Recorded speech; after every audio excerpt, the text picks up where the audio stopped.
السلام علیکم۔ بابا آفیشیل میں خوش آمدید۔ جی ناظرین، آج ہم نے جس جانور کا انتخاب کیا ہے اس کا نام ہے مارخور۔ جی ہاں، مارخور یعنی کہ کیپرا فالکنری ایک بہت بڑے سائز کا بکرا ہے۔ یہ وسطی ایشیا، قراقرم اور مغربی ہمالیہ کے جنگلات میں پایا جاتا ہے۔ مارخور کا تعلق ممیلیا خاندان سے ہے۔ ممیلیا کا مطلب ایسے جانور ہوتے ہیں جو کہ اپنے بچوں کو دودھ پلاتے ہیں اور ان کے جسم پر بال ہوتے ہیں۔ مارخور کی لمبائی 65 سے 115 سینٹی میٹر کندھے تک پائی جاتی ہے اور ان کا وزن عام طور پر 40 سے 110 کلو گرام تک کا ہوتا ہے۔ مادہ ایک ٹن رنگت کی حامل ہوتی ہے جبکہ نر ایک ہلکا پھلکا ٹن رنگ کا حامل ہوتا ہے۔ نروں کا چہرہ سیاہ بھی ہوتا ہے جبکہ ان کی گردن اور سینے پر بہت ساری لمبی سفید کھال موجود ہوتی ہے جو نیچے گھٹنوں تک بڑھ سکتی ہے۔ نر اور مادہ دونوں میں کارکسکرو کے سائز کے سینگ پائے جاتے ہیں جو مردوں میں 64 انچ لمبے اور خواتین میں تقریباً 10 انچ تک بڑھ سکتے ہیں۔ مارخور عام طور پر 1500 سے 11,000 فٹ اونچی جگہوں پر پائے جاتے ہیں جہاں پر وہ گھاس اور پتے وغیرہ کھاتے ہیں۔ درختوں کی چوٹی کے پتوں تک پہنچنے کے لیے مارخور اکثر اپنی پچھلی ٹانگوں پر کھڑے رہتے ہیں۔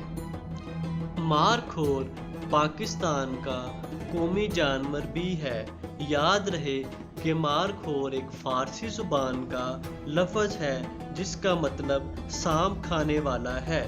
پاکستان میں ان کی موجودگی زیادہ ہونے کی وجہ پر اس کو پاکستان کا قومی جانور تسلیم کیا گیا ہے۔ یہ بڑے سائز کی بکریاں پاکستان کے شمالی علاقے جیسے چترال، ہنزا اور گزر کے علاقوں میں پائے جاتے ہیں۔ وہ وسطی ایشیا کے پہاڑوں کے ساتھ ساتھ جنوبی روس اور مغربی ہمالیائی علاقوں میں بھی گھومتے ہیں۔ ان کے کارکسکرو کے سائز کے سینگ اکثر کھانے کے لیے کھودنے، درختوں کی چھال کو ہٹانے اور دوسرے مردوں سے مقابلہ کرنے کے لیے استعمال ہوتے ہیں۔ زوجیت کے موسم میں مرد ایک مادہ کا دل جیتنے کے لیے دوسرے مردوں سے مقابلہ کرتا ہے۔ لڑائی کے دوران مرد ایک دوسرے کی گردن کو مروڑتے ہیں اور جس نر کی گردن مڑ جاتی ہے دوسرا نر اس کو اٹھا کر نیچے پھینک دیتا ہے جس سے وہ ہار تسلیم کر لیتا ہے اور جیتنے والا نر انعام کے طور پر مادہ کے ساتھ پرجنن کرتا ہے۔ یہاں پر دوستو آپ کو بتاتا چلوں، ایک بار حاملہ ہو جانے کے بعد مادہ 135 سے 170 دن کے بعد بچے کو جنم دیتی ہے جو انسان کے حمل کی مدت کا نصف ہے۔ وہ 1 یا 2 نوعمر بچوں کو جنم دیتی ہے۔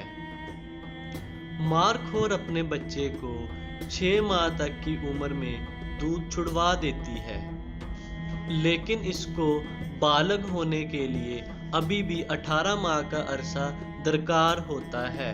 ایک بار بالغ ہو جانے کے بعد مارخور تقریباً 12 سے 13 سال تک زندہ رہتا ہے۔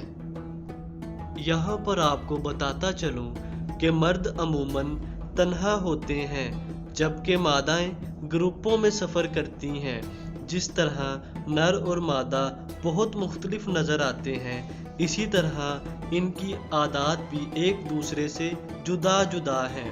مادہ بہت معاشرتی اور 8 سے 10 ممبروں کے چھوٹے ریور میں رہتی ہیں جبکہ مرد تنہا رہتے ہیں سوائے اس کے کہ جب وہ ساتھی تلاش کرنے کی کوشش کر رہے ہوں۔